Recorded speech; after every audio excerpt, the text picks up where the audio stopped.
Quotes from Ebenezer Erskine. From the Kindle, Deep Christian Quotes and Bible Verses. First quote.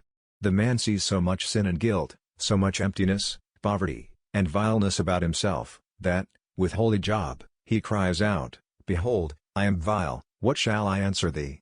I abhor myself, and repent in dust and ashes. Second quote. I can do nothing, I cannot of myself think a good thought. I am not sufficient of myself to think anything is of myself. Third quote. The character of the gracious soul, he is a lowly person, one that is emptied, and abased in his own eyes.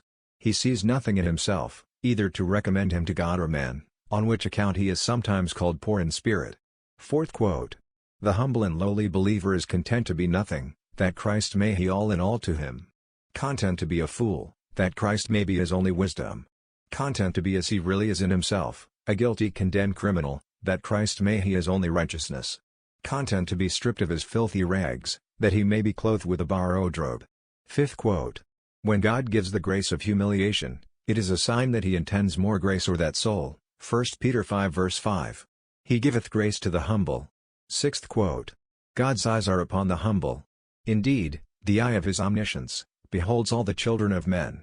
But his countenance beholds the humble and upright soul. Isaiah 66 verses 1 and 2.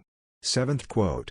The humble soul is the object of his particular love and care. The eyes of the Lord run to and fro throughout the whole earth, to show himself strong in their behalf.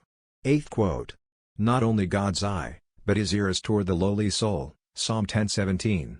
Lord, thou hast heard the desire of the humble, thou wilt prepare their heart, thou wilt cause thine ear to hear. Ninth quote. God has such a respect to the lowly, not as if this frame of soul were meritorious of any good at his hand, but, because this is a disposition, that best serves God's great design, of lifting up, and glorifying his free grace. Thanks.